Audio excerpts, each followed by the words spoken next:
दोस्तों नमस्कार।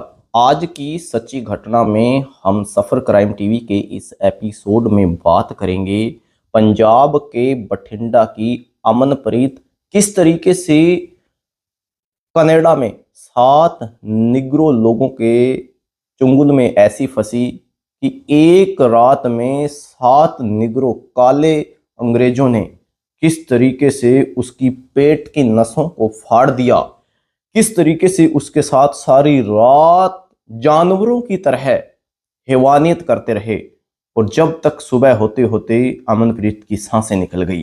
जी हाँ दोस्तों, ये एक ऐसी सच्ची घटना है जो लड़कियां अपने देश से निकलकर दूसरे देशों में जाती हैं और वहां जाने के बाद वो अपनी हवस को शांत करने के लिए निग्रो लोगों के अगर संपर्क में आती हैं तो उनके साथ क्या कुछ हैवानियत होती है, उसको बयां करेगी आज की सच्ची घटना। जी हाँ दोस्तों, ये बात सन 2002 की है जब पंजाब की अमनप्रीत कनाडा में काम करने के लिए वहां अपने कमर्शियल वीजे के तहत जाती है और वीजे पे जाने के बाद वो एक मॉल में नौकरी करती है। मॉल में नौकरी करने के बाद वहां पे एक निग्रो लड़का काम करता है जिसके संपर्क में आके वो उसके जिस तरीके से निग्रो लोग फेमस हैं वो भी चाहती है कि निग्रो लोगों से संबंध बनाया जाए तो कैसा फील होगा। उसकी इसी हवस ने उसे मौत की नींद सुला दिया। धीरे धीरे करते अमनप्रीत उस निग्रो के प्यार में फंस गई और वो उसे अपने कमरे तक ले जाना शुरू करता है। एक दो बार तो वो खुद संबंध बनाता है, लेकिन इसके बाद उसके दोस्तों ने, जो निग्रो के साथी थे नाइजीरियन, उन्होंने अमनप्रीत के साथ संबंध बनाने की अपने दोस्त से कह के इच्छा जाहिर की।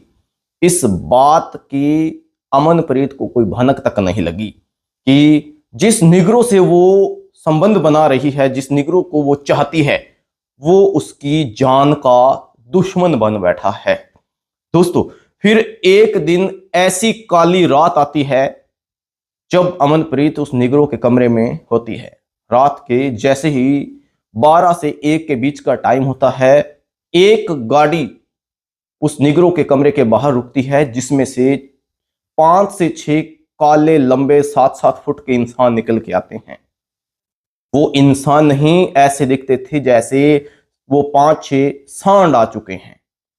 जैसे ही अमनप्रीत दरवाजा खोलती है, उसे धक्का मार के वे अंदर डाल देते हैं और आगे से कुंडी लगा देते हैं। अमनप्रीत घबरा जाती है और घबरा के वो अपने दोस्त की बाहों में सिमट जाती है, लेकिन दोस्त जोर जोर से हंसने लगता है और अंग्रेजी में कहता है, अपने दोस्तों से बातें करता है। अमनप्रीत कुछ समझ नहीं पाती। इतने में वो अमनप्रीत का दोस्त उसे उठा के बेड में फेंक देता है। निग्रो अपने कपड़े उतारते हैं सभी और बारी बारी से सभी अमनप्रीत के साथ गंदा काम करना शुरू कर देते हैं। अमनप्रीत 6 से 7 निग्रो लोगों को झेल नहीं पाती और करते करते वो बेहोश हो जाती है, लहू लुहान हो जाती है।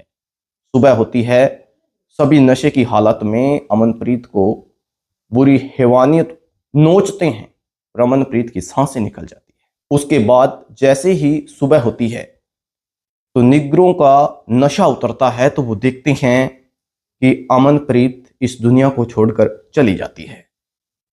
पड़ोसियों को वहां इतने लोगों का होना एक अचंभा सा लगता है। वो पुलिस को फोन करते हैं कि इस तरीके से रात को चिल्लाने की आवाजें इनके कमरों से आ रही थी और इन्होंने लगता है कोई न कोई अनहोनी को अंजाम दिया है।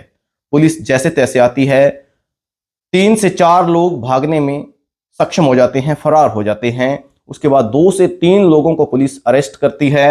अरेस्ट करने के बाद जब लड़की को संभाला जाता है तो उसके सांसें निकल चुकी होती हैं।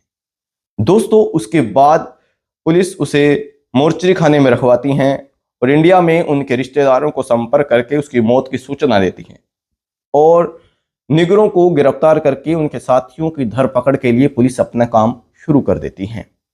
इस तरीके से हवस के और पैसे के लालच में आकर एक पंजाब की लड़की अपनी जान गंवा बैठती है, अपनी जान से हाथ धो बैठती है। जिस भविष्य की नींव बुनकर वो यहाँ पंजाब से कनाडा गई और वहां जाकर उसने अपनी असमत भी खो दी और जिंदगी भी खो दी। क्या कुछ गुजरी होगी अमनप्रीत के परिवार पे, क्या कुछ गुजरी होगी उसके भाई बहन माता पिता पे, जिन्होंने बड़े सपने संजोकर उसे यहां से पैसा कमाने के लिए बाहर भेजा था। दोस्तों, अगर आप या आपके परिवार में कोई इस तरीके से बाहर जाता है तो उसकी पल पल की खबर रखें, ताकि वो गलत किसी चंगुल में ना फंसे और गलत चंगुल में आने के बाद अपनी अस्मत या अपनी जिंदगी से हाथ ना धो बैठे।